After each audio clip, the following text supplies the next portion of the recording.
Tomorrow morning, 133 cardinals will begin the process of electing a new pope. And right now, final preparations are underway for that secretive voting process. It is likely that a new pope will be selected by the end of the week. CBS's Bradley Blackburn live at the Vatican with the latest. Bradley. Ron Sherman, there is a quiet calm here in St. Peter's Square tonight, but those cardinals from around the world, including one from the Archdiocese of Houston and Galveston, must be under tremendous pressure, feeling it as they prepare to choose the man who will be the spiritual leader for 1.4 billion Catholics.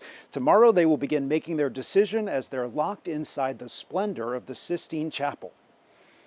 With Michelangelo's frescoes watching from above, the Sistine Chapel sits ready to host 133 cardinals from 70 countries as they elect a new pope. In one of the final traditions ahead of the conclave, Pope Francis's fisherman's ring and his official seal were destroyed. Wait and see. Many cardinals remain tight-lipped just one day before they begin voting. We won't have a new Francis. Yeah, Francis is Francis.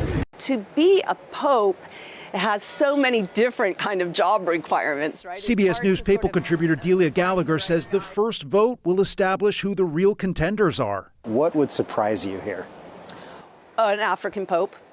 It would surprise and please me. My sense is that we'll be going back to probably an Italian pope, or at least a pope who's had a lot of experience. Many of the rules of this conclave were set back in the 13th century after an election that lasted almost 3 years. While there's still no deadline, more recent conclaves have lasted only 2 days. And as for the white or black smoke that signals a decision, that's a relatively modern tradition dating back just more than 100 years. And when it starts coming out, the problem is it's a little bit gray. And so you don't really know until a little bit further on. And then, of course, if it's white, the bells will start to ring. And then you know they've elected a pope. Cameras from around the globe are already focused on that chimney, waiting for the conclave to begin. And the old-fashioned signal of a new chapter for the Catholic Church. We are certainly watching, too. The conclave happens behind locked doors, but it's not just the cardinals who take an oath of secrecy. Anyone who works at the Vatican during the conclave has to take the oath, which they did today. And the punishment for breaking that vow, Ron and Sherman, is excommunication from the church. Serious consequences for a decision that will bring so much joy. Bradley, the American Cardinals, including Cardinal Donato from here in Galveston, Houston, would you say that they're considered to have a big voice in this conclave right now?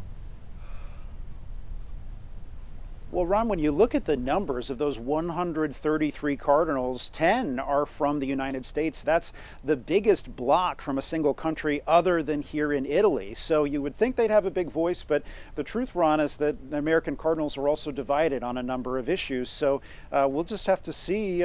We may never actually know the answer to that question, but we will know the results when a pope comes out on that balcony right behind me. All right, when they say secret, they mean secret. All right, Bradley, thanks. We'll be looking for you throughout the week as the new pope is selected.